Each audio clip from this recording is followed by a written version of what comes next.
Mais um Presepada hoje com uma grande presença ilustre aqui, Tiago. A gente do Presepada, a gente tem como modelo, né? Nós não apresentamos ninguém e acho que a melhor pessoa para se apresentar é sempre o nosso convidado.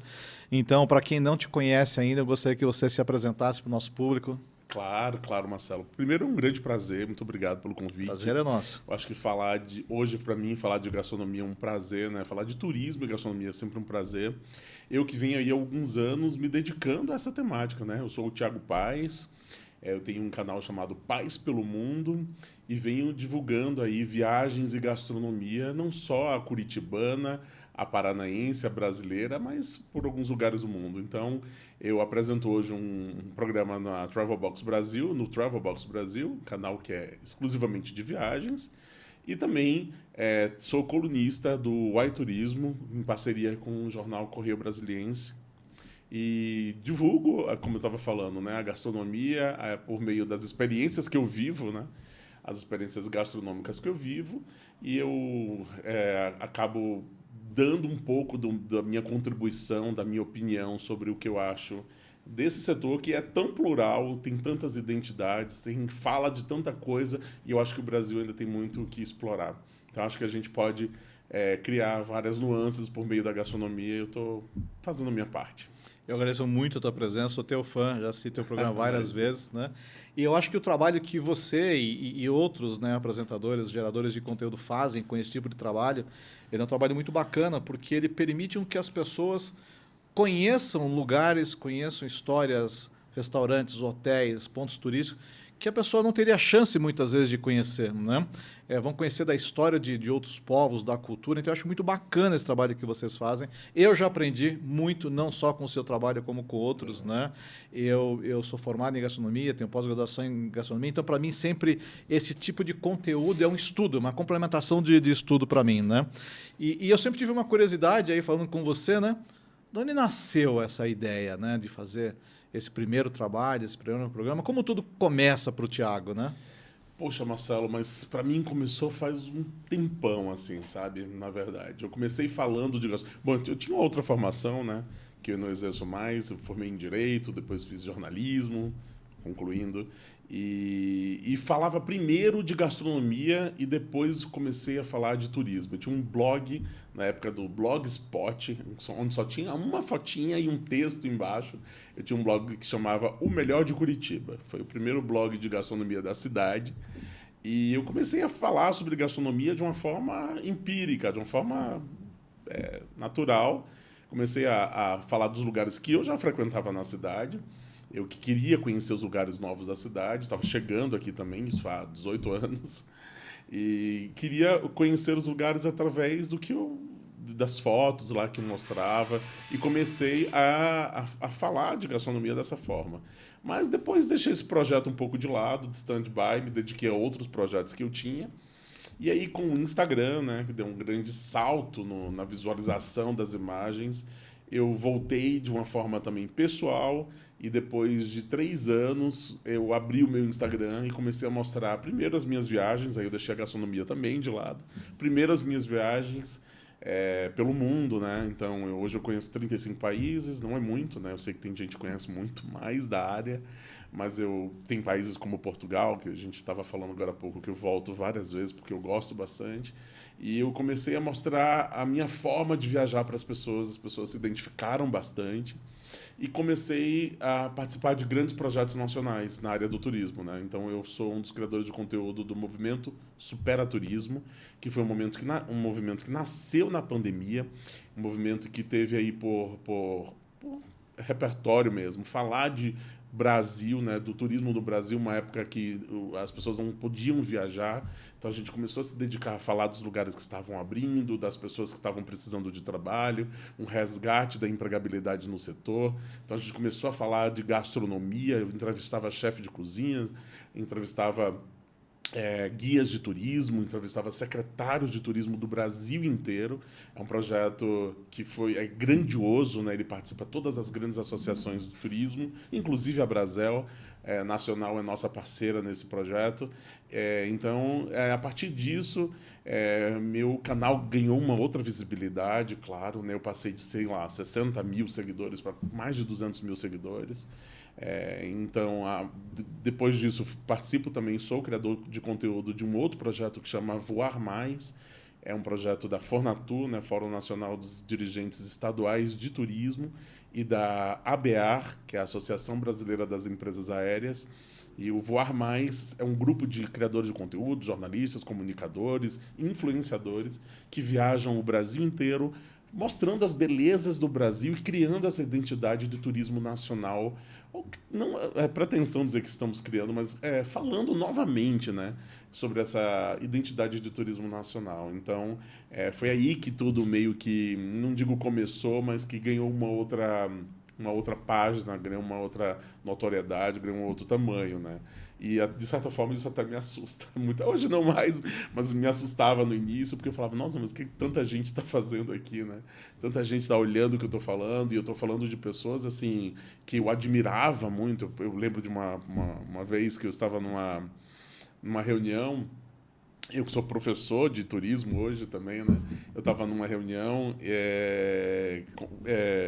antes dessa reunião, eu era um aluno de turismo à época, né? Saí disso para fazer todo esse canal, e eu me lembro que, de repente, eu estava numa reunião com o presidente da Latam, o presidente da Gol, o presidente da IATA, a presidente da ABAV, a presidente das maiores associações, e isso me assustou, de certa forma. Mas eu acho que eu aproveitei a oportunidade, criei novas oportunidades para outras pessoas, desbravei aí o Brasil, fui do Piauí, Alagoas, Sergipe, conheci roteiros turísticos e gastronômicos pelo Brasil incríveis, conheci um país que eu mesmo, conhecedor de 35 outros países, não conhecia. E isso me fez assim uma pessoa do turismo, da viagem, da gastronomia hoje. E eu tenho que... a minha função hoje, eu sinto, que é entregar tudo que eu conheci nesses anos, entregar para as pessoas que me seguem hoje. Uma coisa que eu fico sempre pensando quando eu vejo programas como o teu, né? É como que nasce essa ideia do roteiro, né? Por que eu vou na cidade A ou B, ou no país A ou C, né? Como que nasce esse projeto? Olha, tudo deveria nascer como um roteiro, né? Tudo deveria nascer a partir de um tema, toda a concepção que você faz daquele lugar, tudo que você pretende conhecer. Mas eu te digo, Marcelo, que as melhores viagens, as mais incríveis, foram aquelas que não tiveram algum tipo de roteiro, né? Ou pelo Brasil, assim, que eu fui despertado para as coisas, que não que eu tenha, não existe um roteiro, mas que eu não fiz esse roteiro. Eu fui apresentado o day by day, eu fui apresentado para alguém da cidade. Então, assim, pelo Brasil, aí, olha, posso contar, eu fui recebido por muitos secretários de turismo estaduais ou municipais de turismo, Maragogi, Japaratinga, no Delta do Parnaíba, no Ceará, que tem uma costa lindíssima também, no Rio Grande do Sul, Santa Catarina, enfim. Tantos lugares pelo Brasil, Mato Grosso do Sul, lugares incríveis que eu conheci através das pessoas locais, que me apresentaram, de certa forma, e eu fui conhecendo o que há de melhor na cidade, para divulgar também o que há de melhor nas cidades. Agora, é um trabalho desse, muitas vezes a pessoa que está do outro lado acha que é fácil, né? Você entra no avião, vai... É um trabalho que demanda muita pesquisa, muito planejamento antes, né? Não, sem dúvida, sem dúvida. Muita pesquisa, planejamento, mas eu acho que o mais importante é você ter uma característica, que é curiosidade. Se você for uma pessoa curiosa, você se torna alguém interessante para aquele lugar. Eu sempre falo que eu não comparo viagens, eu não comparo restaurantes, eu não comparo gastronomias, eu não comparo... Porque eu acho que eu quero viver aquilo que aquele lugar tem para me proporcionar. E eu sempre sou surpreendido, mesmo que eu vá no mesmo lugar mais de uma vez. Isso acontece várias vezes, em vários lugares, porque eu acho que o mais incrível é você despertar para algo novo que você não percebeu no primeiro momento. Né? Então, eu fui para o Delta do Parnaíba, por exemplo, e eu provei moqueca de frutos do mangue. E eu achei aquilo incrível, achei aquilo sensacional. Um detalhe tão pequeno, de certa forma, né? Tão discreto, mas tão grandioso ao mesmo tempo, de trazer todo aquele entorno dos manguezais que existem ali, do grande manguezal que existe no Delta do Parnaíba, para dentro de um prato. Né? Ele poderia repetir o que muitos lugares do Brasil acabam fazendo, que é a muqueca, com ou sem dendê, né? E ele deixou tudo isso de lado e colocou na muqueca ostra, caranguejo, né, camarão, tudo que ele vê ali no seu entorno. Então, achei incrível. Então, são essas coisas que a gente acaba despertando quando a gente se dedica a conhecer o Brasil. E uma outra coisa nessa linha também, que as pessoas acabam não vendo, né? É que você também tem um trabalho de produção desse conteúdo, né? De áudio, de vídeo, né? Sim. Muito grande, né? Porque as pessoas veem o trabalho ali pronto, né? Mas muitas vezes, quantas horas foi necessária uma edição, uma filmagem, os perrengues que se passa, né? Você está em locais mais afastados e não tem a disponibilidade ali de recursos, né? Não, interessante, né? Porque, por exemplo, eu sou multicanal, né? Então, ao mesmo tempo que eu estou nas redes sociais, né? No Instagram, eu estou no YouTube, eu estou na televisão, né? Então, assim, e são formatos diferentes para você fazer. Então, é tudo muito difícil, porque às vezes você tem que filmar na horizontal, filma na vertical, filma no celular, filma na GoPro, filma na outra câmera, fotografa, porque você tem que fotografar, porque eu também escrevo para jornal. Então, assim, de repente, você tem que ter realmente um roteiro para escolher em qual canal você vai divulgar, senão você acaba se atrapalhando. Ou você nem faz uma coisa completa, né? Ou acaba realmente se atrapalhando e não fazendo o que deveria ser feito. Então, eu acho assim, que o mais interessante, o mais importante é você ter uma assessoria para isso. Você tem uma assessoria. O trabalho que as assessorias de imprensa fazem são importantíssimos. Eu sempre gosto de valorizar o trabalho do outro, assim como o trabalho dos guias de turismo. Eu acho lamentável quando as pessoas dispensam o guia de turismo numa viagem.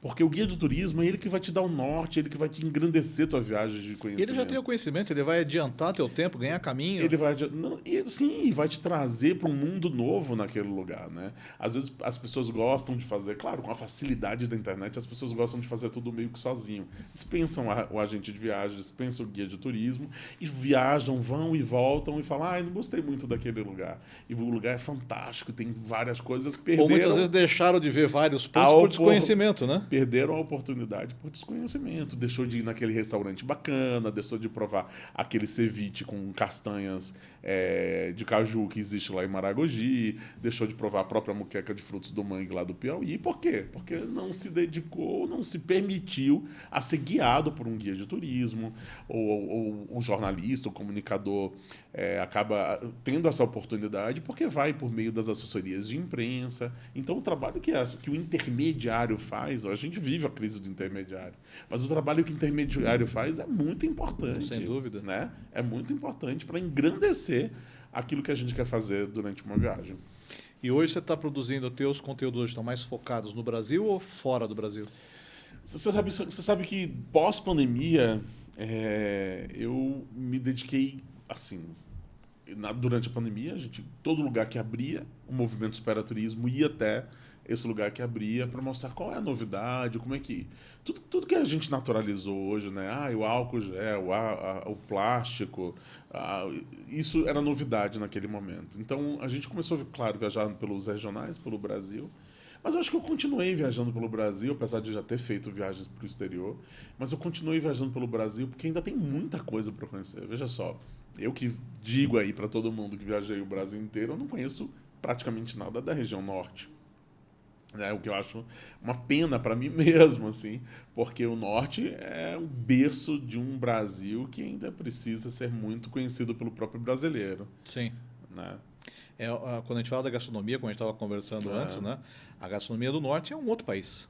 Né? É um outro país. E muitas vezes dentro da própria região norte, cada estado tem uma característica muito diferente um do outro, né? Uhum. Que as pessoas associam tudo como norte, mas eles são muito diferentes também, os estados, né?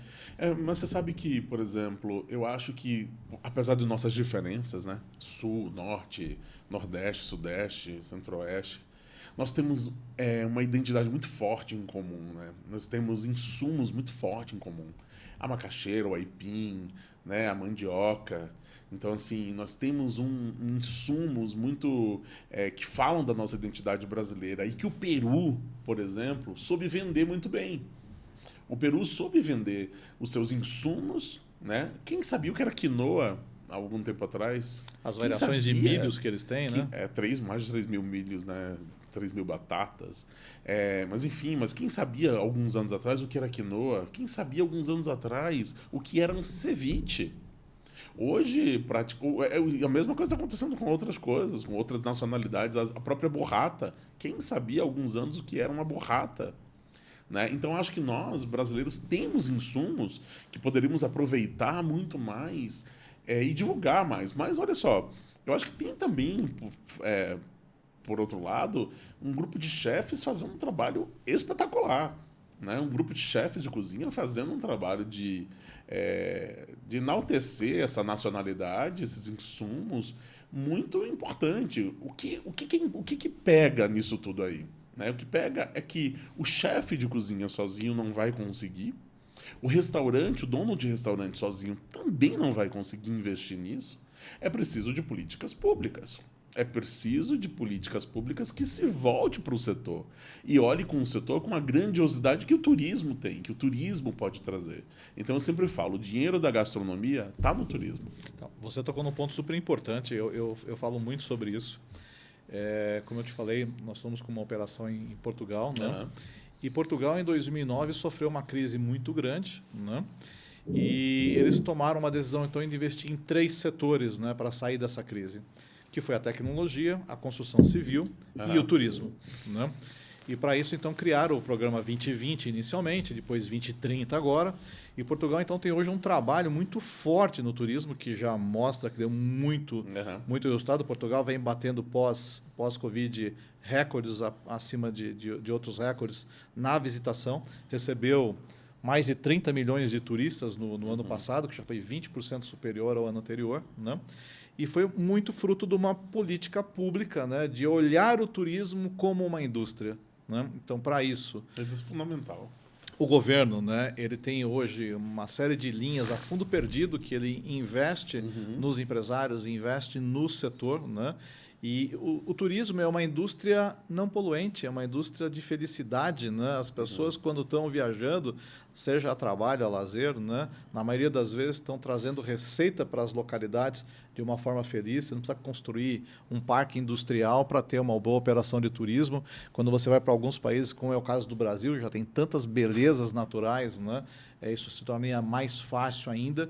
Eu até vejo, por exemplo, no Paraná, atual secretário de Turismo fazendo um trabalho muito bom nessa gestão, mas quando a gente olha de Brasil, acho que tem muita coisa para fazer, né? Você acha que está muito próximo desse setor também? Eu acho assim que a gastronomia é uma grande porta de entrada para o turismo. Tá? Então, acho que assim, investir em gastronomia hoje é investir em turismo. Né? Você consegue... Por quê? Porque hoje nós temos uma infinidade de reality shows, de programas gastronômicos. As pessoas estão nas suas redes sociais divulgando suas receitas, suas comidinhas que fazem em casa. Os restaurantes estão divulgando suas receitas, o que era um segredo antes. Eu escrevi uma vez sobre isso, né? Antes era um segredo para o restaurante, a receita, o molho, e hoje ele está lá dando a receita, o molho na internet, fazendo conteúdo daquilo. Os chefes de cozinha estão fazendo um trabalho também brilhante nas redes sociais, mostrando um pouco do seu lado mais humanizado, né? Não só o lado profissional. Então, acho que a gastronomia acaba atraindo as pessoas. Quantas pessoas a gente vê, quero ir no restaurante do fulano de tal que apresenta o Masterchef. Quero no restaurante o fulano de tal que apresenta o Mestre do Sabor. Quero conhecer o restaurante. E isso tem quero ir pro restaurante do Prêmio da Abrazel, né? O Brasil Sabor. Eu quero ir pro restaurante do Prêmio Bom Gourmet. E uma infinidade de prêmios que tem surgido todos os dias. Acho que a gastronomia acaba sendo essa porta de entrada para um turismo qualificado, um turismo de pessoas que querem realmente conhecer a cidade, quer trocar com a cidade. Porque quando a gente fala em turismo, em atração turística, né, em trazer pessoas para as cidades, em promoção do turismo, a gente também tem que pensar que o turismo de massa ele também tem os seus prejuízos. Né? Então, acho que a gastronomia traz um turismo que é qualificado, ele é um turista que ele vem com essa troca para a cidade, ele vem querendo conhecer a cultura local por meio da gastronomia. Aqui em Curitiba, por exemplo, nós temos restaurantes alemães, poloneses, ucranianos, portugueses, espanhóis, japoneses, né? Tailandeses, Eu nem falei do italiano, que talvez italiano nós já temos um bairro de restaurante italiano. Sim. Não é nenhum restaurante. Então, assim, e fora os restaurantes que fazem essa... Eu tenho visto cada vez mais restaurantes que trazem a contemporaneidade da gastronomia brasileira. Eu fui conhecer um restaurante recentemente que me surpreendeu, o garbo do Hotel Rayon me surpreendeu, assim, absurdamente. Né? O chefe André faz baião de 2 com toques internacionais. E eu achei aquilo espetacular. Ele faz uma parmegiana, sem aquele queijo puxa-puxa, trazendo queijo colonial para a parmegiana. Né? O jardineiro mesmo é conhecido pela sua feijoada, por trazer a comida de influência portuguesa, que é o barreado. Acho isso importantíssimo nós termos na cidade, enquanto identidade gastronômica do local. E isso é um fator de atração turística. O turista que chega na cidade, ele quer conhecer o barreado, por mais que ele não goste, por mais que ele nunca tenha visto, por mais que ele já tenha provado outra vez, ele quer levar outra pessoa que nunca veio na cidade com ele. Então é um fator de atração turística. Você sabe que você falou uma coisa interessante. Eu recebi há alguns meses atrás uns turistas do Nordeste aqui, e eles tinham ouvido falar muito do barreado e foram provar o barreado, adoraram. E foi muito engraçado, porque ele pediu para a gente embalar para levar. Eu falei, mas como é que você... Não, eu vou levar no avião, eu vou dar um jeito, mas eu tenho lá um parente que eu vou levar para a pessoa provar, né? Isso é muito bacana, porque o cara vindo no teu restaurante provar um prato regional e querer levar para a cidade dele é um motivo de muito orgulho. Eu sempre falo, desculpa te interromper, mas eu sempre falo, Marcelo, que Curitiba tem como prato típico da cidade uma miscigenação étnica de imigração. Né? Nós temos aqui alemães, poloneses, ucranianos, japoneses, italianos, que se misturaram todos aqui de certa forma, e falando de gastronomia principalmente, e trouxeram uma gastronomia muito peculiar para a cidade. Né? Essa diversidade, acho que o turista que nunca veio a Curitiba, ele tem a possibilidade de chegar aqui na nossa cidade e ir a um restaurante de uma nacionalidade diferente todos os dias. Se ele fica uma semana na cidade, ele consegue ir em 7 nacionalidades diferentes. E isso é muito legal, porque isso cria uma atmosfera de turismo muito, muito bacana. Vou almoçar num ucraniano e vou jantar num francês. Poxa, a gente tem um restaurante francês que tem 70 anos de Curitiba, o Ile-de-France. Como não dizer que a gastronomia clássica francesa faz parte do prato típico curitibano? Faz parte, são 70 anos de história. Então, acho que é muito interessante quando a gente tem esse olhar um pouco mais amplo assim, para a gastronomia da cidade.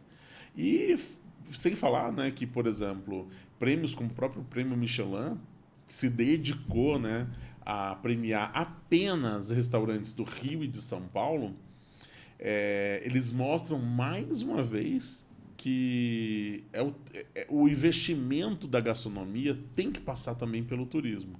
Ou essas duas áreas se unem para se fortalecer, ou elas estão cada uma perdendo um pouquinho no seu espaço. Mas acho que hoje uma é dependente da outra, né? Porque não existe turismo sem gastronomia, né? Mas ainda são pouco unidas. Eu acredito, são muito pouco unidas.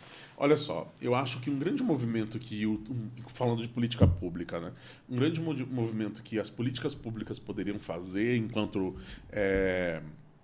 promoção do turismo da cidade, quando elas vão às feiras nacionais, como a ABAF, a WTM, ou as feiras internacionais, né? Existe a Fitur, a FIT em Portugal, na Argentina, em Londres, em Dubai, que o Brasil participa junto com a Embratur, e o Brasil tem feito a Embratur tem feito um trabalho extraordinário para a gastronomia nacional, de que é divulgar a gastronomia plural do Brasil. Então, você divulga mais o ponto turístico e não a gastronomia, você divulga a gastronomia, o ponto turístico, por meio da gastronomia.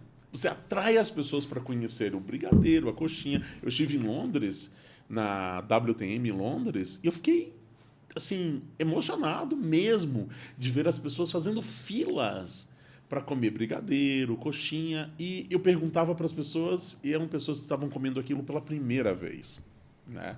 Eram profissionais do turismo que estavam lá para conhecer os destinos do mundo todo e estavam fazendo fila e festa no estande do Brasil para conhecer o brigadeiro, a coxinha, a empadinha, o guaraná. Isso, né? que você fala, eu tenho um case que a gente viveu isso lá em Portugal, né?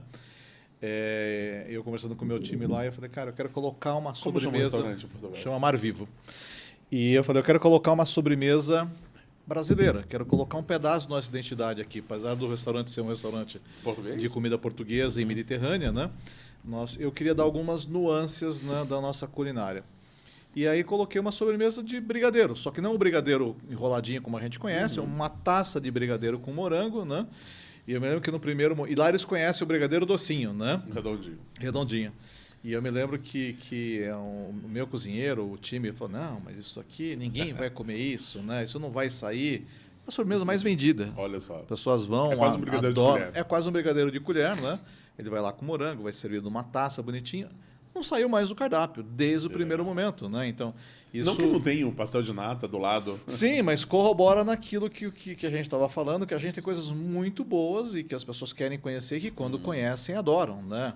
A caipirinha, que já é a nossa referência, eu tenho casos lá também de Portugal, que quando eu vou para lá, eu tenho pessoas conhecidas lá, que eu tenho que fazer a caipirinha e eles tomam aquilo de jarras, né? Deixam de tomar o vinho para tomar a caipirinha, né? Então, eu falando nesses dois, mas a gente tem uma infinidade de pratos que E a podem gente estar divulgados. traduzindo isso para o que nós estamos falando, é a mesma coisa da pessoa que nunca veio ao Brasil, mas provou a caipirinha do Mar Vivo em Portugal e quer conhecer o Brasil para tomar caipirinha no Rio de Janeiro. Em frente à praia, no Nordeste. Em São Paulo, em Natal, em Maceió. Ela quer provar a caipirinha e a vibe do brasileiro, né? Então, assim, acho que nós temos que vender mais Brasil, nós podemos vender mais Brasil. Quando o Michelin veio para São Paulo e Rio de Janeiro só premiou restaurantes de lá, foi porque São Paulo e Rio de Janeiro se juntou para divulgar o turismo por meio da gastronomia. Eu acho que é um exemplo que outras cidades que têm o potencial e têm o interesse de divulgar o seu turismo pensem na gastronomia, né? Como veículo, né, de fomentador. Eu estava falando, acabei mudando, mas eu estava falando com relação às feiras, né? As feiras de turismo, o que como política pública, o que poderia fazer? Já que o Estado, às vezes, está investindo, ou o município está investindo naquele stand, leva um chefe de cozinha, faz uma cozinha show naquele espaço. Faz como a Embratur tem feito. A Embratur tem feito a divulgação da gastronomia brasileira, do Pantanal, do Nordeste, do Norte, do Sul, né? Então faz como a Embratur está fazendo, está investindo, gastando naquele stand para divulgar a cidade, divulgar o estado. Então faz uma cozinha show, leva a comida daquela cidade, leva os pratos típicos. A gente precisa vender os nossos insumos para o mundo, né? Para que o mundo venha até o Brasil para conhecer aqui de perto. Quantas pessoas querem conhecer o ceviche peruano no Peru? Quantas pessoas querem comer quinoa peruana no Peru, em Cusco, em Lima, no Machu Picchu, em Águas Calientes? E o Peru foi muito competente fazer isso, né? Só faz por meio de políticas públicas, só faz por meio de reunião de todas essas áreas, né? A gente fala, todo mundo fala, o turismo e a gastronomia tem tudo a ver, mas quando você vai para reuniões de gastronomia, não se fala de turismo. Quando você vai para eventos de turismo, pouco se fala de gastronomia. Então, eu advogo de que a gente tem que falar disso junto. A gente tem que falar de turismo gastronômico ou de turismo e gastronomia. Sabe São que duas coisas diferentes. Um depoimento nessa linha, né? Aqui no Paraná, o atual secretário de Turismo, né, o Márcio Nunes, né? O Márcio Nunes está fazendo um belo trabalho à frente da Secretaria de Turismo e a gente na Abrazel tem trabalhado muito com ele, né? E unindo essa questão do turismo e da gastronomia. Até porque ele é um amante da gastronomia também, gosta de cozinhar, gosta de fazer.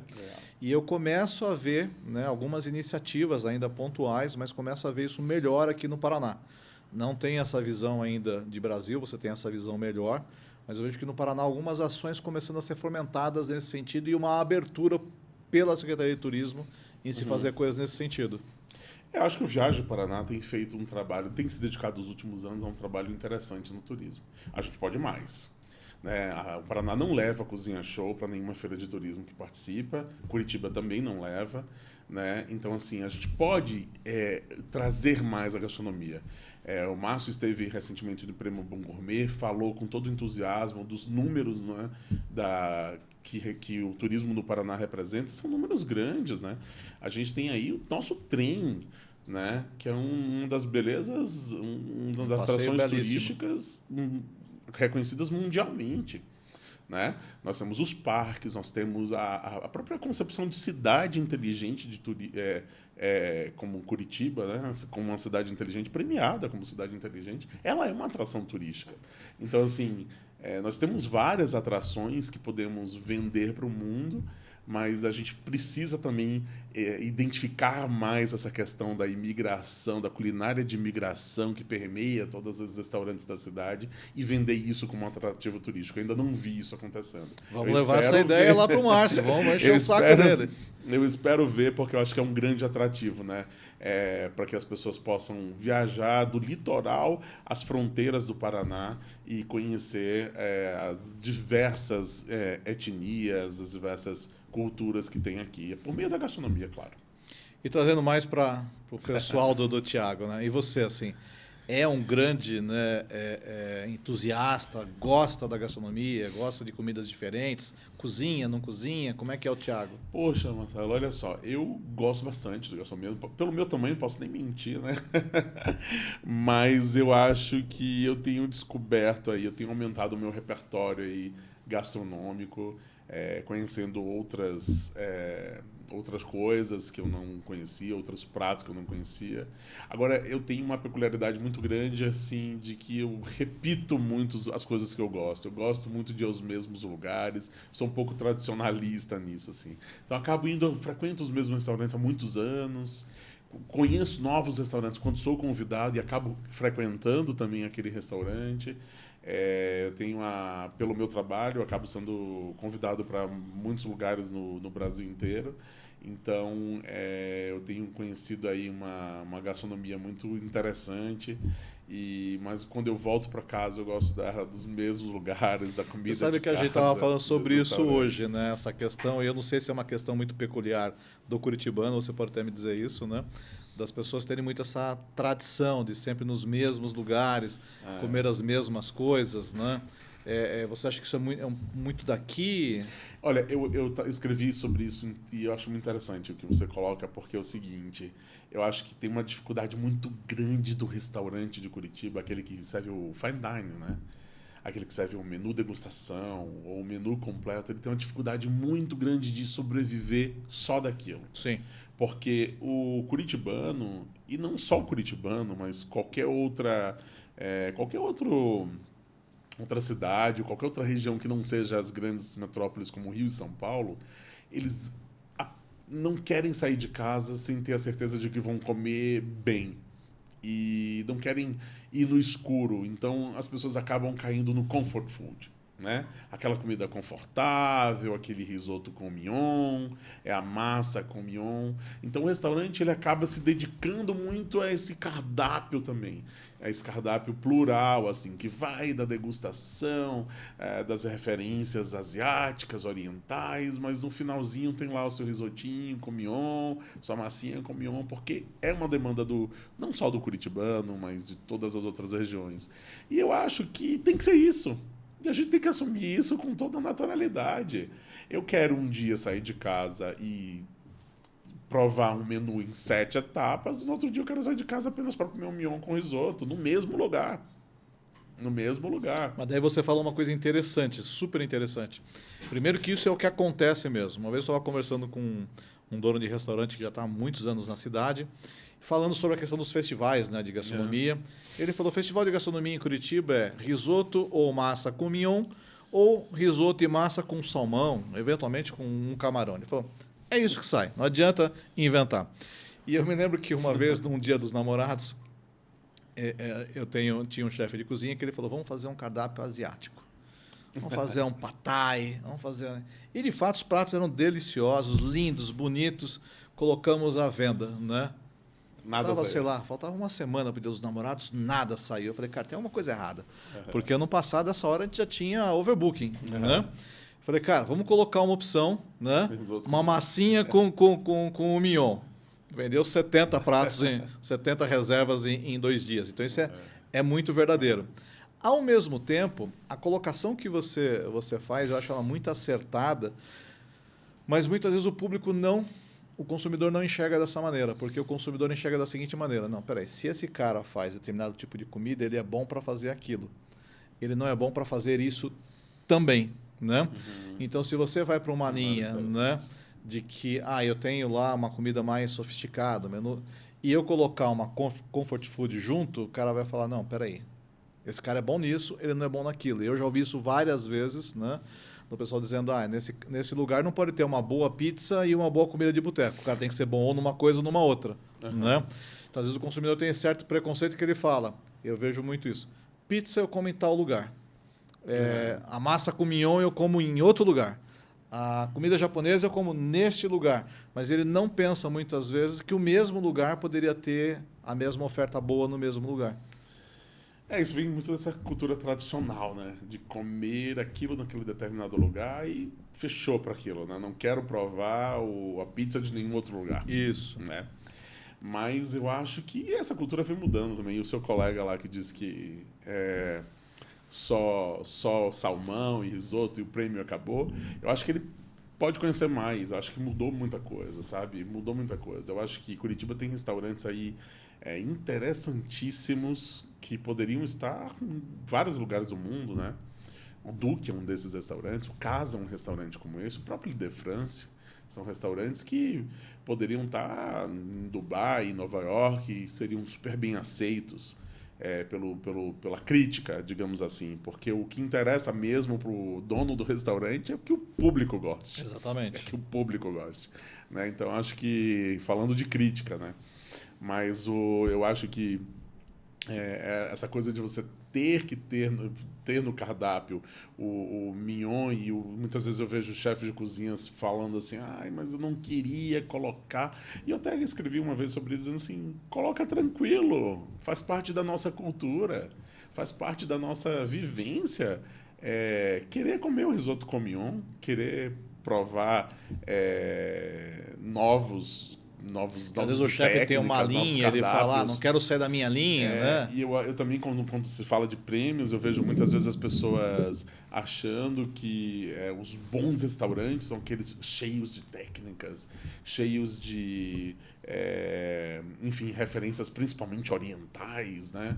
Os restaurantes orientais, porque tem muita técnica, né, na culinária oriental.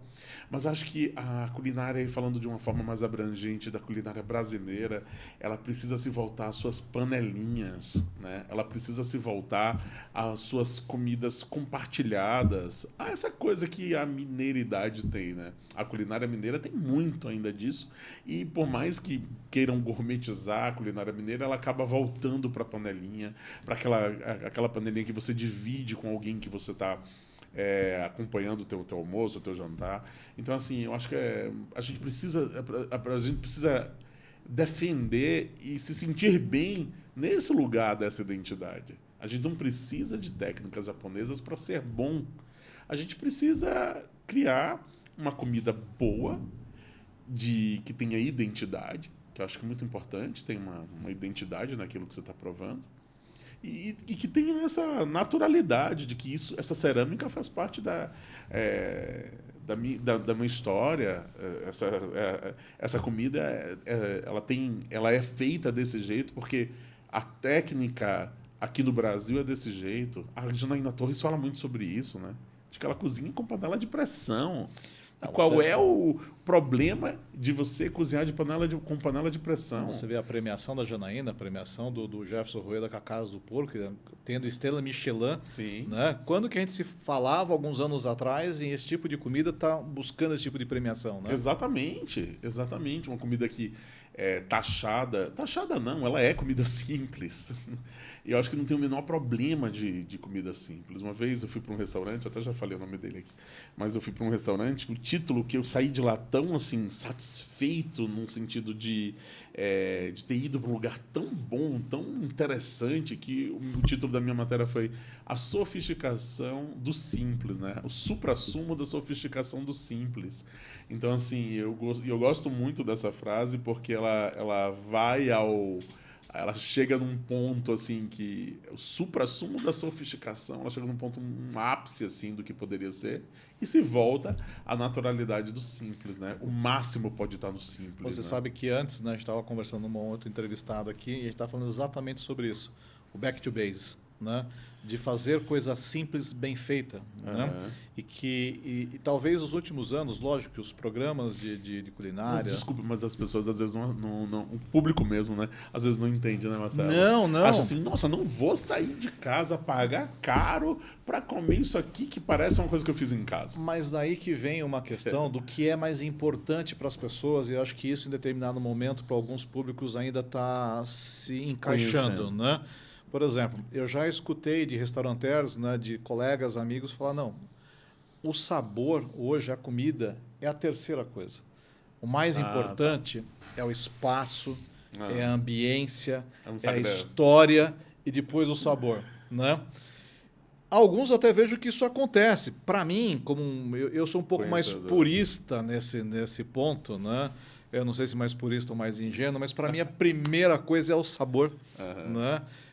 Para mim, quando eu saio, seja a lazer ou para estudar ou para conhecer, para mim o que marca é o sabor que vai trazer identidade, que depois vai fechar tudo isso. Então, para mim, vem primeiro o sabor, depois vem a ambiência, depois vem a história da louça, depois vem o conceito e ele se fecha em relação a isso. Né? E aí, quando você fala do sabor, eu não preciso ter técnicas milenares ou extremamente sofisticadas para ter sabor. Quando a gente visita a história da cozinha, né, italiana, a cozinha italiana ela tem um grande diferencial que é, com poucos ingredientes, fazer pratos muito saborosos. Porque o segredo vai estar também muito na qualidade do ingrediente e na boa junção desses ingredientes. Você não precisa ter 25 ingredientes para fazer um prato saboroso, assim como eu não tenho que ter técnicas hiper, ultra sofisticadas para fazer um prato saboroso. Então, quando você fala isso, eu concordo em gênero, número e grau. Né? Tem comidinhas de uma panela só que são maravilhosas. Né? E aí... A própria paella. Sim. Para tirar um pouco do Brasil. A própria paella. Sim. A paella é comida de uma panela. Uma panela só. De uma panela só. E aí você vai criando toda aquela agregação de camadas de sabor, né, que você vai colocando. E qual foi a grande técnica sofisticada que você utilizou? Quer dizer que não tem técnica? Lógico que tem técnica. Tem técnica, né?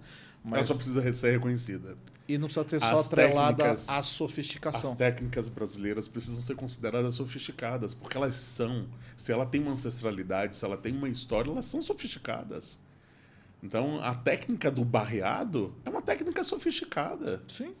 Né? É uma técnica sofisticada. É uma comida extremamente simples, uma carne que não é de primeiríssima qualidade. Não, primeiríssima qualidade não é considerada de primeiríssima... enfim, classe, mas é uma técnica sofisticada que se perpetua aí por muitos anos, né? É interessante isso, por exemplo, quando você vê na culinária mundial que países como a Tailândia têm uma reverência da culinária impressionante. E eu acabei de chegar da Tailândia, cheguei alguns meses da Tailândia, e você vê a comida lá é extremamente simples. Extremamente simples. Eles misturam pouquíssimos ingredientes, tem uma potência muito grande nos sabores, mas de poucos ingredientes. E eu achava que a culinária italiana, antes de ir, a tailandesa, desculpe, eu achava que a culinária tailandesa ela era conhecida pela grande mistura de sabores, enfim, de coisas exóticas. E não. O pad thai, que é uma comida que eles consideram bastante turística, né? Que não é o prato principal que eles provam lá, mas é extremamente simples. Eu fiz um curso de culinária tailandesa lá e assim, é extremamente simples de você fazer. São misturas simples. É um outro prato que praticamente todos os restaurantes têm, é vagem e camarão. Vagem e camarão. Reduzindo um pouquinho de manteiga. Pegar o próprio satay é um espetinho. Uns petinhos. os sucos, a própria sobremesa de arroz com manga que eles servem em todos os restaurantes. Então a culinária é extremamente simples e sofisticada, de certa forma, porque ela traz na sua história a sua sofisticação de manutenção, de perpetuação daqueles modos de fazer. Então eu acho muito interessante. Eu fico pensando, poxa, quando é que a gente consegue trazer isso para o Brasil, né? Fazer com que o brasileiro reconheça que as nossas comidas de panelinha são muito boas, né? São muito boas. Eu percebo também, assim, hoje, né, e assim, do outro lado do balcão, eu percebo muitas vezes um certo preconceito também, muitas vezes, do brasileiro em provar aquilo que é nosso, né? Vou te dar alguns exemplos. Teve um dia no restaurante que o meu chefe de cozinha fez como se fosse um baba ganoush, só que substituiu a berinjela por jiló. E eu estava com um grupo de amigos, então ele pegou lá uma massinha de pizza, fez lá um crostini, levou essa massinha e me disse antes, né? E o pessoal, mas o que é? Eu falei, não, é um baba ganoush de berinjela. O pessoal comeu, acabou o pão, pediu mais, lambou os... Aí quando eles terminaram de comer, eu falei, sabem o que vocês comeram? Isso é berinjela. Eu falei, não, vocês comeram jiló. Ele falou, se eu soubesse que era jiló, eu não tinha comido. Eu falei, cara, mas você adorou, né? E aí nós colocamos um dia lá no nosso buffet e colocaram lá compota de jiló. Não saiu nada. Aí eu peguei e falei, muda a plaquinha. Escreve aí, compota caipira. Saiu tudo. Então, assim... É igual língua, né? Língua, barbada. As pessoas já têm esse preconceito estabelecido. Assim como a gente fez uma vez uma moqueca de banana da terra, que estava deliciosa, né? Não saiu nada. Porque... Mas você sabe que isso, eu acho que o chefe de cozinha tem que ter a expertise de colocar nos menus de degustação dele. Então, se ele tem a possibilidade no restaurante dele de ter um menu de degustação, o menu de degustação serve para quê? Para você, enquanto cliente, provar aquilo que você não pediria. Eu não vou pedir língua, mas se tem na sequência aquele língua, eu vou comer. Não vou provar jiló, não vou pedir um prato de jiló, mas se tem na minha sequência aqui do menu, eu vou provar jiló. Então, mesmo os restaurantes que têm por foco, né? Por posicionamento, não oferecer um menu, degustação, um fine dining ou coisa assim, mas ele pode fazer um menu demonstrativo ali. Isso é uma ideia interessante, demonstrativo, que ele consiga explorar, que ele consiga ousar ali dentro daquele menu. Então, assim, você tem uma proposta com jiló, faz um menu, olha, assim, a gente tem esse menu aqui, ó, entrada, prato principal, sobremesa, valor X, o que é entrada? É isso, enfim, é o caipira.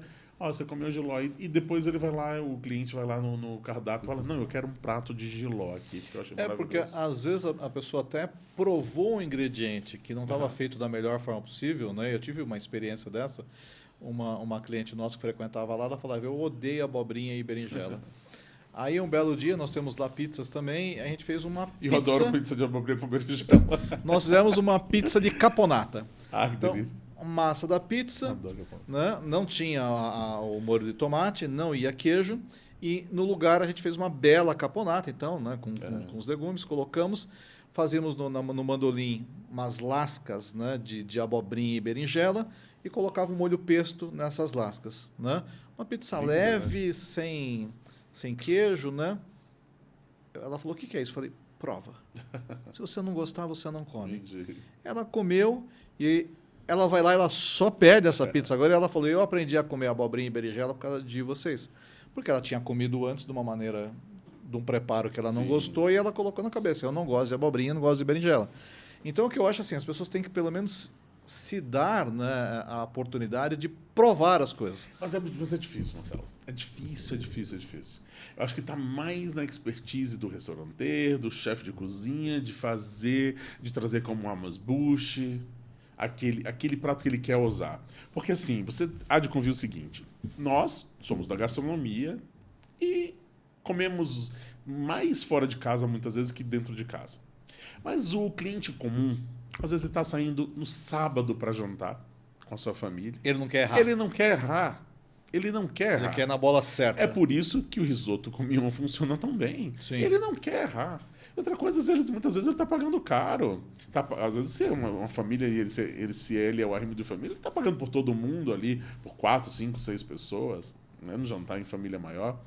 Então, assim, tá pagando um jantar, mesmo que seja um casal, enfim, tá pagando aquilo e ele não quer dizer assim, vou provar esse prato de jiló aqui pela primeira vez? Não vou. Vou provar esse prato de língua aqui? Não vou. Vou ficar no meu mignon com risoto. Então, acho que o ousar está no menu. Quer ousar? Quer trazer ingredientes novos, receitas novas? Faz a proposta de um menu. Faz a proposta de um menu que você tenha entrada, prato principal e sobremesa. E aí você ousa na sobremesa, ou você ousa no prato principal um pouco, ou você ousa na entrada, também não dá para usar em tudo. Mas você ousa num dos três. E acho que essa coisa do um menu que não é tão fine dining, mas um menu que é de qualquer restaurante, que é o prato do dia, o plat de jour, né, que fala na França, ele ainda é pouco explorado também no Brasil. E é onde você pode ousar. Você vai em Portugal hoje, os turistas estão lá, até por uma influência francesa mesmo, né, do turismo francês, que criou essa demanda em Portugal, do prato do dia. Então hoje praticamente todos os restaurantes em Portugal têm um prato do dia. Sim, isso é muito comum lá. É E aqui é muito pouco comum. usado. Pouco Aqui os usado. restaurantes ficam escravos do cardápio. Escravos do cardápio. E às vezes, muitas vezes, tem que fazer um cardápio gigante, né? Tem que fazer um cardápio gigante, porque se colocar pouco, o cliente acha pouco. E se colocar se não colocar o comfort food, o cliente acha que não tem nada para ele comer. Né? Tem clientes que têm uma cultura, principalmente aqui em Curitiba, tem uma cultura muito grande de comer praticamente só carne, não aceitam muito frutos do mar.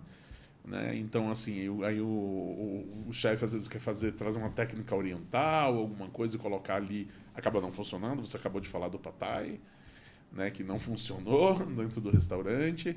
Então, assim, eu acho que a gente poderia criar a cultura do prato do dia curitibano, né? E esse prato do dia ser N pratos do dia, né? No sentido de pode ousar bastante aí fazer enfim, tantos pratos. Acho que o Prêmio Bom Gourmet faz um pouco disso, né? Você disse que fez um curso de comida tailandesa e você gosta então de cozinhar? Eu gosto de cozinhar, mas eu geralmente o que eu faço? Quando eu viajo, eu aproveito para fazer cursos. Aqueles cursos rápidos de 2, 3 dias ou de um dia mesmo. E fiz um curso de culinária tailandesa na Tailândia. Fiz curso de macarrão na França. Já fiz curso de cerveja nos Estados Unidos. Não sei fazer nada, mas tô lá fazendo os cursos. E tem alguma coisa que você gosta mais hoje de cozinhar? Eu faço, as pessoas gostam muito, porque eu gosto de comida simples. Eu acho que a comida simples ela ainda vai ser a comida mais premiada do Brasil. A comida simples. A comida simples, bem feita, aquela comida que você consegue identificar todos os ingredientes. Acho que comida simples é isso. Quando eu falo, não é simplória. É simples. É que você consiga, numa garfada, identificar, nossa, isso aqui tem açafrão, isso aqui tem dendê, isso aqui tem cebola, isso aqui tem, sei lá, o ingrediente que você queira usar. Eu gosto muito de fazer muqueca. Muqueca. Então, a minha especialidade em casa é fazer muqueca. Eu tenho as minhas muquequeiras, que eu trouxe do litoral. E mais a baiana ou a capixaba? A baiana. O dendê presente dá ali. todo o gostinho de muqueca brasileira. Então, eu gosto muito de fazer muqueca, mas aí eu faço outros pratos também. Mas minha especialidade em casa é fazer muqueca. Inclusive, fiz a muqueca no Festival Gastronômico de Pomerode, para 40 pessoas. Servi minha muqueca para 40 pessoas no Festival de Pomerode, foi um sucesso. Pelo menos eles me disseram. Limparam o prato, fui embora no outro dia. Bacana. Eu fui embora no dia. Mas olha só, Marcelo, que viajando pelo mundo, aí eu vi muitos pratos interessantes, assim. No Sri Lanka, eu provei um prato, no café da manhã do hotel, inclusive, bem típico de lá, chamado Hopper. É uma massinha de crepe, bem fininha, só que côncava assim. E no meio eles colocam um ovo frito com tempero, com pimenta do reino. Sal e pimenta do reino. Só. Então fica uma trouxinha assim, grande, bem fininha, com ovo frito no meio. Eu falo, nossa, que coisa simples, né? E é um prato típico, assim. Tem todo um ritual para eles fazerem para os turistas lá. Achei bastante interessante, assim, como uma comida simples ela consegue chegar em você, ela consegue te atingir, ela consegue o objetivo dela, assim, de te satisfazer, assim. Sabe, eu saí com a sensação lá de que eu sabia fazer aquilo, nunca fiz. Você Mas eu sabe que saí com a no sensação de que eu restaurante sabia a gente tem fazer. um prato que a gente chama de porquinho do pijama, que é uma massinha Olha. harumaki, que é a mesma do rolinho Aham. primavera, só que ela é recheada com pernil suíno com uma acidez, etc. Tipo um gyoza. Não, ela é tipo um rolinho primavera. Ele fica É. crocante e a gente manda um molhinho ali agridoce de abacaxi. É um negócio simples de fazer Olha que legal. e as pessoas adoram. É só uma forma diferente de entregar um pernil, né? Fazendo uma brincadeira com uma massinha asiática. É verdade, é verdade. E eu acho que é muito interessante quando a gente tem esses referenciais, né? Eu gosto muito, eu viajo muito à Índia, né? Tenho um trabalho com a Govinda Turismo, que é um grande parceiro meu, e eu viajo bastante com eles. Ainda estou indo novamente à Índia agora em novembro, e eu também fiz uma viagem espetacular que eles proporcionam, assim, que eles fazem todos os anos, em outubro, todos os anos, que é a viagem para os Himalaias. Então eu fiz o extremo norte da Índia, que é a região de Leh Ladakh, é uma região muito especial, porque lá foi o lugar quando a China invade o Tibete, né, domina ali o Tibete. Vários tibetanos fugiram daquela região e se instalaram naquela região da Índia, hoje chamado Pequeno Tibete, então a região de Leh Ladakh, que tem uma culinária muito interessante, assim, que é a culinária das montanhas, né? A culinária do extremo frio, né? A culinária que tem uma mistura aí de chinesa também, mas também indiana, né? Ela não tem essa característica do imaginário indiano que nós temos, aqueles temperos todos. É uma culinária muito mais simples nos temperos, mas muito interessante também, nos poucos restaurantes que tem nessa cidade. E de lá fui para o Nepal, e também o Nepal é um país incrível, assim, de muito turismo muito forte, né, no Nepal, principalmente de australianos, neozelandeses. Então muito interessante o Nepal, muita gente fazendo trekking, né, nas montanhas, na Purna, Pokhara, né, realmente muito interessante. Aí a comida eu acho que internacionalizou um pouco, né, apesar de ter uma comida forte local, né, que são os queijos, principalmente os queijos de yak, né, que é aquele grande touro das montanhas. Parece um bisão, né? Inclusive eu não me dei muito bem com esse queijo, porque eu acho que ele tem uma, não sei, eu não estudei sobre isso, mas acho que ele tem uma lactose muito forte, né? E é um queijo realmente muito forte, mas provei, achei muito interessante. E de lá fui pro Butão. No Butão, que aí sim a gastronomia me pegou assim de jeito, assim, achei muito diferente, assim, tudo que eu provei no Butão, né? Eu provei como é que chama? Dashi, alguma coisa dashi. Não vou saber falar, mas é dashi alguma coisa, que é uma sopa de queijo com lascas de pimenta. Tem no YouTube esse vídeo lá, no meu Instagram também tem, @paz pelo mundo. Tem eu mostrando, comendo essa sopa de queijo com lascas de pimenta. Pimenta que é uma tradição deles, né, muito forte. As pimentas do Butão, eles secam as pimentas nos telhados das casas. Então E é você muito forte. Não, você sabe que não, a pimenta estava até um pouco adocicada. E você vai passando nas ruas de carro, você vê nos telhados das casas, é uma região muito montanhosa, né? O país todo é montanhoso. Nas telhados das casas, as pimentas. Você vê o telhado vermelhinho e é de pimenta ali. É bem interessante isso também de ver. E provei também lá a sopa de manteiga. Sopa de manteiga, que é uma coisa absolutamente horrorosa, horrível. E a sopa de manteiga, e vesti com trajes típicos locais, fomos para uma noite típica e provamos essa sopa de manteiga, que é algo horrendo, assim, horrível. Agora, assim, o programa chama Presepada, né? E você, passando por tanto lugar, já deve ter passado também por umas presepadas complicadas aí. Não passou por várias saias justas, não? Já passei Passei bastante. Tem alguma que você se lembra? Você fala, essa foi... Gastronomia não, porque eu não sou tão corajoso gastronomicamente. Geralmente eu como comida simples, assim. Eu também não sou muito um cara, sinceramente, apesar de ser... falar, escrever sobre gastronomia. Não sou um cara que come muita comida de rua. Nem aqui no Brasil, nem em lugar nenhum. Eu acabo não sou aquela pessoa da comida de rua, do fast food, né? Eu não sou muito assim, então eu acabo nas viagens também mantendo essa minha cultura e acabo comendo muito no hotel ou então em restaurantes específicos, né? E uma hora ou outra eu dou uma beliscadinha ali, uma coisinha fora, assim, dependendo do lugar. Mas já provei suco de romã numa montanha sagrada, na Arunachala, na Índia, no sul da Índia. Visitei uma região que é muito interessante também, chamada... onde tem um templo de Matrimandi. Enfim, uma região muito interessante onde não tem... É uma comunidade onde não tem dinheiro, política, não tem circulação de dinheiro. É extremamente interessante. Todos os países do mundo têm um terreno nesse lugar, inclusive o Brasil. Você pode ir lá hoje, morar lá e construir, só que você tem a obrigação de compartilhar tudo que você produz com as outras pessoas. Visitei o que para mim foi paradigmático na minha vida, uma fazenda de orgânicos em sistema de permacultura, que é aquela possibilidade de a planta nascer onde ela quiser, onde ela foi plantada. Você não organiza a planta assim para... aqui você vai ser uma bananeira, aqui vai ser uma outra mamão, papaya. Não, a planta nasce onde ela se sente com condições de crescer e de frutificar. Um sistema de permacultura.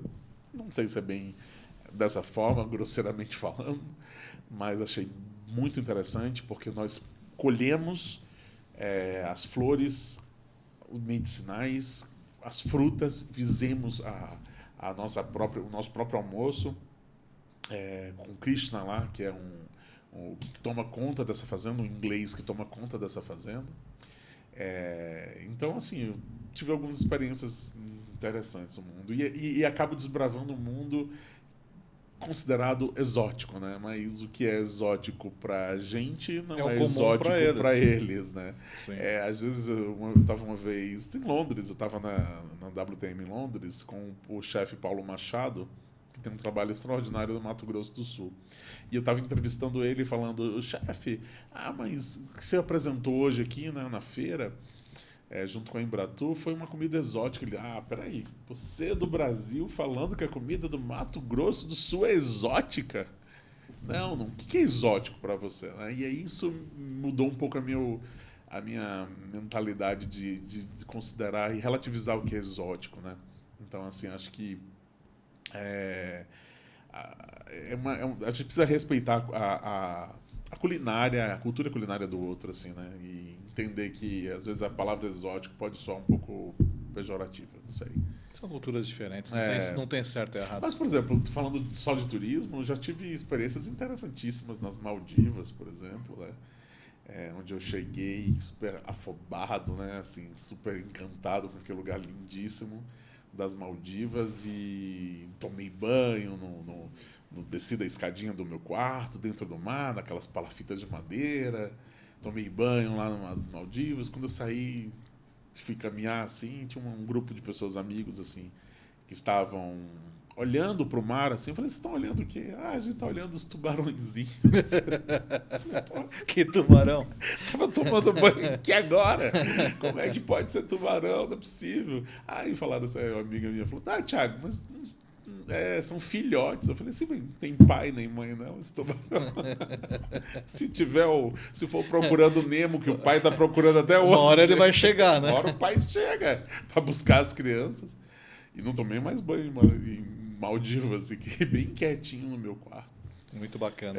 São as experiências, acho que viagem tem essa possibilidade, né? Mas eu gosto sempre de falar o seguinte também, de que a maior viagem que a gente faz é para dentro de nós mesmos, né? A gente não precisa sair do nosso bairro, da nossa cidade para a gente viajar.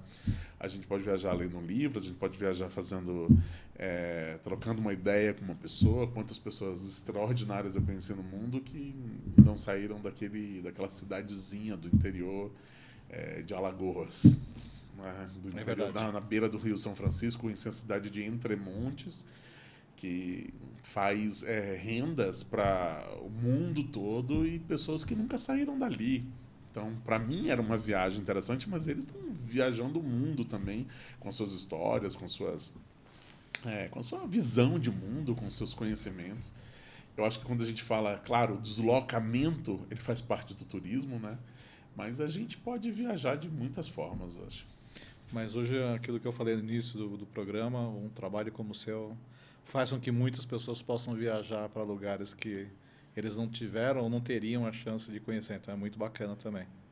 Não, claro, a minha preocupação sempre, sabe, Marcelo, é trazer conhecimento para as pessoas.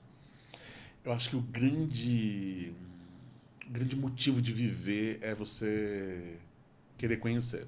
Quando se perde a vontade de querer conhecer, a vida deixa um pouquinho de ter graça, assim. E aí é uma grande preocupação, né? Aí vem outras doenças, né?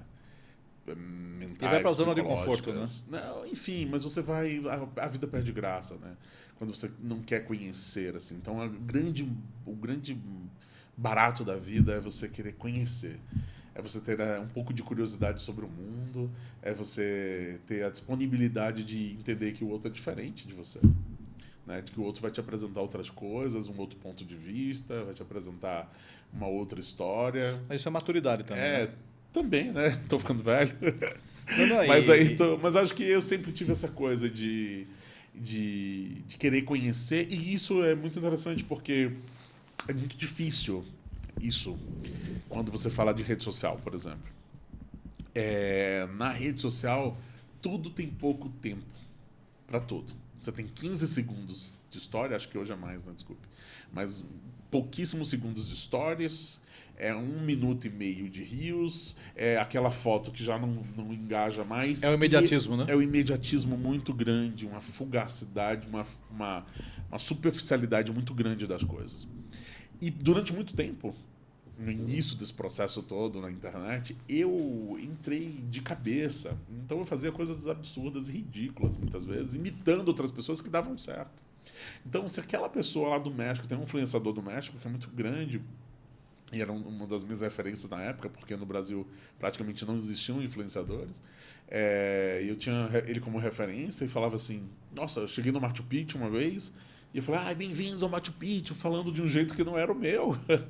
E eu fui olhar aquilo, eu já achei assim, porra, que ridículo, não é dessa forma. Mas aquilo engajava, dava 100 mil visualizações muitas vezes, né? No Rios, quando o Rios surgiu, 100 mil visualizações. Eu falava, as coisas que mais têm visualizações no meu perfil hoje são coisas que talvez não tenham tanta identidade comigo. E eu criei, sim, uma maturidade dentro da internet de dizer assim, não, peraí, eu que tenho que dominar isso aqui, não é isso que vai me dominar. Porque isso causa um estresse terrível. A internet causa um estresse terrível, o Instagram, um estresse terrível. Você dorme e acorda pensando naquilo, quantas pessoas curtiram, quantas pessoas viram, quantas pessoas comentaram. Você vira escravo da estatística, né? Você vira escravo de um algoritmo, né? Agora a estatística é algoritmo. Você vira escravo dessas estatísticas desses números que na realidade não representam nada. As pessoas precisam entender primeiro que não representam nada. Mas né? acho que é aí que vem a sua maturidade de entender isso e o seu público também entender isso. Né? E foi quando eu percebi que se eu fosse eu mesmo, nesse sentido, de que eu quisesse falar de Machado de Assis, eu acabei de chegar de Ilhéus, cheguei anteontem de Ilhéus, e eu falei assim, eu vou falar de Jorge Amado, a cidade de Jorge Amado. Mas isso não engaja na minha cabeça, né? Isso não engaja, isso das pessoas realmente não interessa. Então eu cheguei a um ponto de que, para mim, não interessa. E a minha maior dificuldade é que muitas vezes quando eu tenho um parceiro, um cliente, alguma coisa que eu tenho que atender, né? Enfim, uma das funções dos meus viés de trabalho é esse, ter essa presença digital. O cliente fala assim, mas quantas curtidas você teve nessa foto? Eu falei, mas você viu quem curtiu? Você quer quantas pessoas no teu restaurante? Às vezes eu faço mentoria para pessoas que querem fazer grupos de viagem. Então, uma vez eu estava fazendo uma mentoria, só para você fazer uma analogia, mas estava fazendo uma mentoria e a pessoa falou assim, eu quero fazer um grupo de viagem, eu quero montar um grupo de viagem com 10 pessoas. Mas eu não consigo, olha só, 20 pessoas curtem na minha foto só. Eu falei, pega essas 20 pessoas e trabalha elas. Seja recíproco. A rede, as pessoas esquecem que rede social não é lugar, palco para você fazer palestra. A rede social é para você socializar com as outras pessoas. Então, se a pessoa te curte, o que é que custa você também poder curtir ela? Ou você olhar o material do outro, ou você olhar com que a outra pessoa trabalha. Né? Então, as pessoas são pouco recíprocas nas redes sociais. É que, na verdade, o conceito do social se perdeu, né? Se perdeu Virou um grande broadcast completamente. de anúncios, né? Comercial. Sim. É um grande intervalo comercial. É isso mesmo. Instagram virou isso, um grande intervalo comercial. E aí eu cheguei e parei com tudo isso e falei assim, não, peraí, acho que eu vou ser eu. E às vezes eu tenho postagem, Marcelo, com toda a naturalidade e sinceridade, que dá lá suas 10... Eu tenho 206 mil seguidores. E eu tenho postagens minhas que tem 20 curtidas, 30 curtidas. E eu antes apagava para fazer uma melhor que engajasse mais. Eu fazia isso, né? E hoje eu não faço mais. Hoje eu criei a maturidade, aí sim, dizer assim, não preciso disso. Vai ficar os 20 que tá lá e tá ótimo. O Reels, eu faço Reels às vezes pro Instagram que dá 1000 visualizações, 2000, 3000 visualizações. Eu falei, vai ficar assim. E aí eu comecei a deixar. E daí eu controlei a rede social. Eu comecei a deixar mais confortável para mim e não para o algoritmo. É claro que, por exemplo, quem trabalha exclusivamente com isso precisa mostrar um número para o cliente, mas o cliente precisa ver e entender. Ele precisa saber o que ele quer, né? Entender o que ele quer e o que realmente traz resultado. Por exemplo, ele quer quantidade ou qualidade? Mas olha só, a fugacidade das redes sociais às vezes me estranha um pouco, né? E é falando contra mim mesmo, muitas vezes que eu estou lá, tenho presença digital, dou aula sobre presença digital.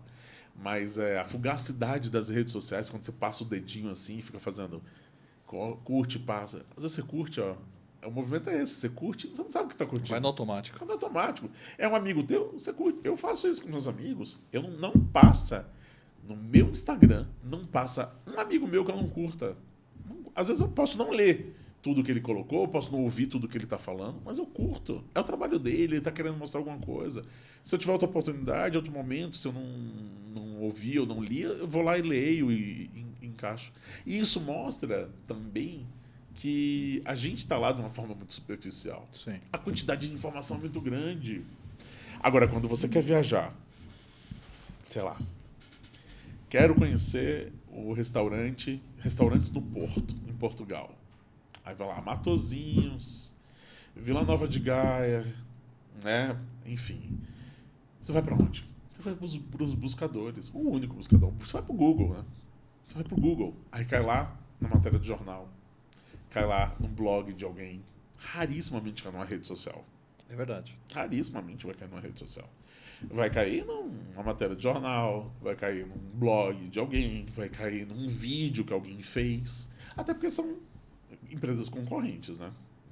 O Google e a Meta são empresas concorrentes. O TikTok tem feito um trabalho muito interessante, que é de ser quase um buscador de vídeos, né?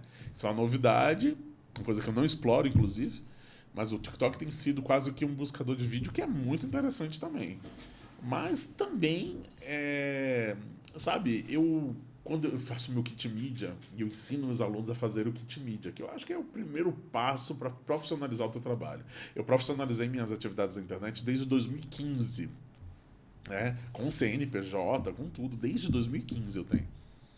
Já fazia antes, desde 2012, mas desde 2015 eu realmente profissionalizei. A primeira coisa que eu fiz foi o meu kit mídia, que eu atualizo todos os anos.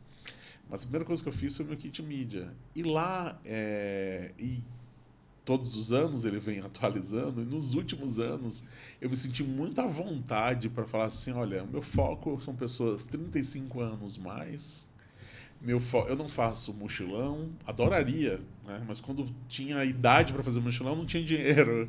Quando eu consegui uma certa estabilidade financeira, eu já não tinha mais idade para fazer mochilão, né? Então, eu não faço hoje nenhum tipo de viagem mochilão.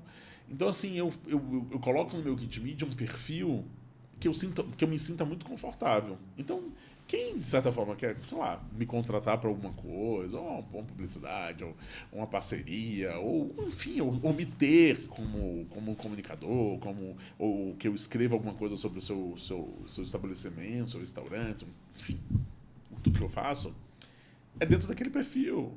Eu não saio daquele perfil para agradar o algoritmo, sabe? Eu não vou sair. Eu não vou ser. Eu sou um cara extremamente engraçado com os meus amigos e tal, mas profissionalmente eu não me acho um cara tão engraçado, né? Eu te contei a história do tubarão, tudo. Tenho N histórias, muito legais, inclusive. Mas sei lá, bem, profissionalmente eu não acho um cara super engraçado. E, enfim, eu acho que eu sou um cara que tem uma certa visão do mundo e que essa visão é interessante para o empreendedorismo, que é interessante para uma série de coisas, enfim, tenho ideias interessantes sobre uma série de coisas. A gente falou sobre um menu, enfim, acho que são ideias interessantes que eu tenho desse referencial que a viagem me dá, de certa forma. A trajetória, eu fiz outras coisas, outros cursos, enfim, outras vivências mesmo. E acabo trazendo isso para minha opinião lá na minha coluna semanal, que sai todos os domingos no Correio Brasiliense, no Vai Turismo. Então é isso, assim. Acho que esse é o caminho, assim, você ser você mesmo. E se você é um cara engraçado, se você é um cara... Esse é o caminho. Né? Ou se você é um cara, sei lá, que fala bem de política, esse é o caminho. Tua opinião é válida. É a sua verdade, né? Acho que na comunicação a gente aprende muito isso, né? No jornalismo a gente aprende muito isso. No novo jornalismo, né? Na nova comunicação. Hoje não existe para muitos. Né? Não existe a comunicação de para muitos. É de muitos para muitos. Né? É de muitos para muitos. Então é aquela coisa da rede social. Né? Muitos têm o que dizer e muitos têm o que aprender. Com muitos. É de muito para muito. Não é mais uma pessoa só. Sabe, eu escrevi sobre o Anthony Bourdain e o Nascimh também, que eu sou dois fãs. Sou fã deles dois. O primeiro Bourdain, que foi um grande precursor aí da gastronomia. Foi um dos primeiros, né? Precursor aí da gastronomia televisiva, viajada, né? Enfim. Queria ser o Anthony Bourdain brasileiro, eu acho. Mas o Bourdain, ele... não existe mais esse personagem. Né? Não existe mais personagem. Aquela pessoa que revolucionou restaurantes portugueses, aquele restaurante, eu não lembro o nome, mas lá em Lisboa, que tem o caranguejo, que é famosíssimo, porque ele passou por lá, tem a foto dele lá, sabe? E outros restaurantes pelo mundo, que ele, por ter passado, ele revolucionou o lugar. Esse personagem não existe mais. Uma pessoa dominando uma narrativa no mundo inteiro, não existe mais. Hoje são dezenas, milhares de influenciadores fazendo conteúdo maravilhoso, fantástico, sobre tudo. Então os influenciadores estão aí fazendo conteúdo gigante sobre certas coisas, com altíssima qualidade, que antes a gente só via na TV, em grandes produções da TV. Hoje a televisão se mistura com a internet. Você liga a tua TV, teu aparelho de TV, você, ao mesmo tempo que você está na televisão, num canal tradicional, você está na internet. Você liga os streamings. O streaming vem dominando. Os streamings, mas os streamings estão com um jornal. Vários têm jornal e ao mesmo tempo que tem uma série. Então a internet cada vez mais se confunde com a televisão. Né? E acho que a gente vai viver ainda muitas novidades sobre isso. Mas essa coisa de ter o perfil da pessoa, de ter a tua identidade, eu realmente me sinto muito mais confortável hoje do que eu já fui antes, assim, no sentido de, sei lá, querer fazer uma linguagem que não era minha, e aí eu tento hoje educar mais o cliente, né, a pessoa que quer fazer uma parceria, eu tento educar mais do que o meu próprio público, assim, no sentido de, olha... Vai por aqui. Não é tanta gente que vai ver quando você imagina. Mas olha a qualidade das pessoas. Acho que as pessoas, o cliente, mesmo que procura a rede social, ele tem que entender que ele não precisa jogar uma rede de pescar enorme assim para tirar um peixe. Ele pode ir lá com uma varinha e pegar o teu peixe grande, né? Então, assim, eu fico muito preocupado, hoje mais preocupado com a qualidade do meu conteúdo, em não escrever errado o português, sabe? Eu tenho mais cuidado com isso, em fazer um vídeo que seja realmente interessante para a pessoa ver no momento que ela esteja relaxada. Eu fico muito mais preocupado com as pessoas que estão me seguindo. Como eu estava te falando no início, eu era um mero estudante do Centro Europeu de Turismo, de repente eu me tornei uma pessoa que estava numa reunião com os presidentes das maiores associações do Brasil e eles, qual é o teu Instagram? Só um minutinho. E eu falei, meu Deus, comecei a apagar um monte de foto que tinha. Eu falei, meu Deus, se ele vê isso aqui, o presidente da Gol, o presidente da Latam tá me seguindo, a Magda, a presidente da BAV tá me seguindo.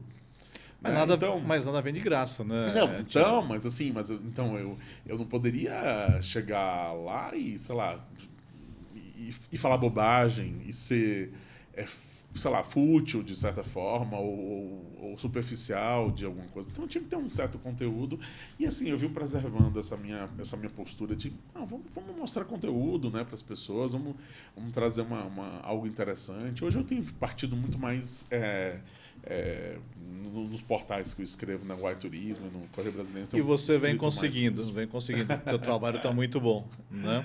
Que bom, obrigado. A gente, infelizmente, tem que terminar por aqui. A gente teria conteúdo para ficar mais um dia aqui falando. Muito bacana a nossa conversa. Adorei, né? Também. Então eu queria muito te agradecer de coração mesmo. Foi um grande prazer ter você aqui no nosso programa. E você com certeza enalteceu o conteúdo do Presepada aqui. Pô, eu super agradeço, Marcelo. Acho que eu sou realmente... eu reverencio todos os empreendedores, né, da gastronomia, porque eu acho que o quão difícil deve ser ter um restaurante, né?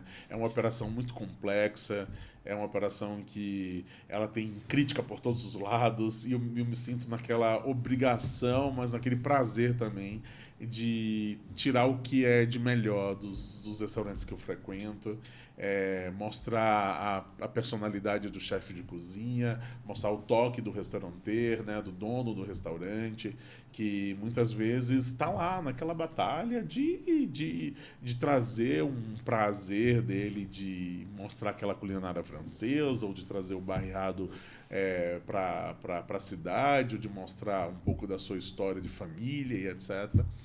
Então, eu tenho realmente um prazer de hoje estar nessa área, de falar um pouquinho sobre isso. E eu me sinto super à vontade de compartilhar nas redes sociais, mas também na minha coluna semanal. E eu acho que a gente tem muito ainda para falar sobre isso. Muito. Né? Muito para falar em podcasts, em outras oportunidades, porque eu acho que é como a gente começou falando, né? O turismo precisa falar de gastronomia e a gastronomia precisa falar de turismo. Né? A gente tem grandes movimentos que são da gastronomia e são do turismo. Eu te desafio a movimentos grandiosos, assim, que incluam grandes associações que falem: nós estamos falando de turismo gastronômico ou simplesmente de turismo e gastronomia. Eu, para encerrar, mas eu tive uma oportunidade ano passado de fazer um seminário de turismo gastronômico e hotelaria aqui em Curitiba. Eu fiz ali no Hotel Pestana, inclusive. Eu estava lá. Ah, você estava lá? Olha só, que bom, obrigado. E no seminário eu fiz com a cara e a coragem, com os parceiros que eu tinha, a Mili Papéis, que é um grande parceiro meu, a Zoli Eventos também. Então eu fiz com a cara e a coragem, falei: Cris, você tem coragem de fazer isso aqui comigo? Vamos lá, vamos fazer. Montei, chamei as pessoas que eu conhecia e falei assim: olha, eu preciso fazer isso para Curitiba. Eu preciso fazer com que Curitiba fale de turismo gastronômico. E Curitiba, Marcelo, fala muito bem de turismo. E Curitiba, pela iniciativa privada, fala muito bem de gastronomia. Mas Curitiba precisa falar de turismo gastronômico e de turismo e gastronomia. Por tudo que a gente já falou aqui nessa noite.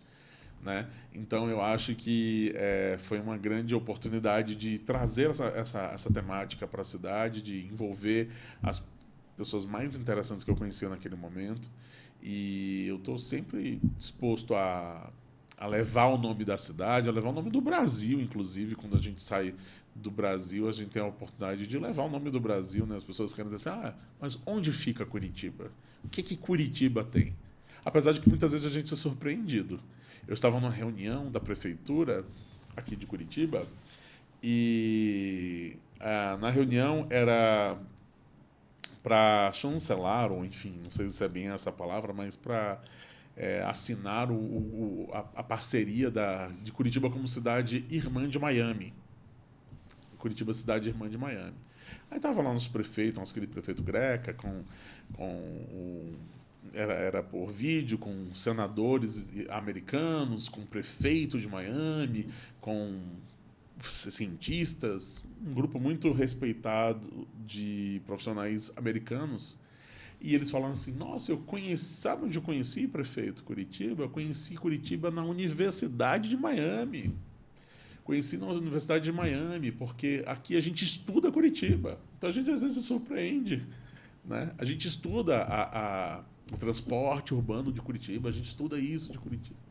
Então, assim, acho que quando a gente sai do Brasil, a gente leva realmente o nome da nossa cidade, do nosso estado, dos nossos restaurantes. Eu convido aos gestores públicos, aos próximos, né? Está próximo das eleições, os próximos gestores públicos, que veja os nomes dos chefes de cozinhas e leve para as feiras, para as exposições. Eu gostei dessa ideia. Vamos levar essa ideia para a Brasel e vamos desenvolver um negócio juntos. Claro, porque eu acho que foi isso que o Peru fez. Não é nada novo. Foi isso que o Peru fez. Não há uma feira de turismo do mundo que eu participe, né, das quais eu participo, claro, que o Peru não esteja com uma cozinha e com vários chefes de cozinha.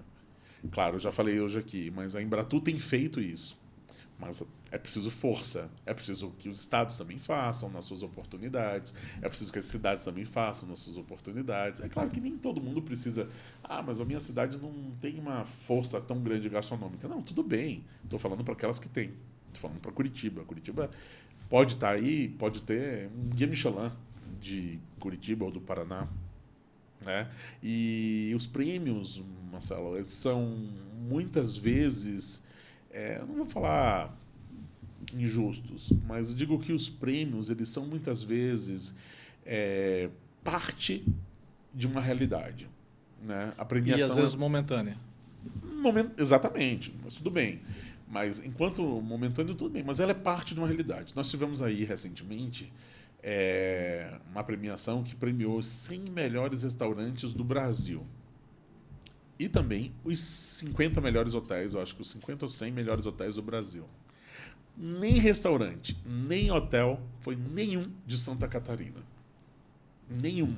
Será que não existe restaurante capaz de estar entre os 100 melhores do Brasil? Hotéis como o LK Design, o Osli Restaurante, né? O hotel ali de Blumenau também, o Vila do Vale, Hotel Boutique Vila do Vale, tantos hotéis de Ponta dos Ganchos, né? Será que não poderiam estar nessa lista? Então, assim, não é criticando, mas é dizendo assim que a gente tem muito ainda o que conversar sobre isso. Essa parte de premiação tem espaço para falar um tempão. A gente tem muito que democratizar a gastronomia e fazer com que a gastronomia seja cada vez mais... que o brasileiro cada vez mais se aproprie da gastronomia e venda essa imagem para o mundo. Acho que a gente... E eu já vou fazer um convite para você. A nossa próxima conversa vai ser na feijoada. Opa! E nós vamos falar sobre esses projetos aí. Obrigado. Tiago, muito obrigado. Eu agradeço. Ficamos por aqui. Um grande prazer. Tiago aqui com a gente. Valeu, obrigado.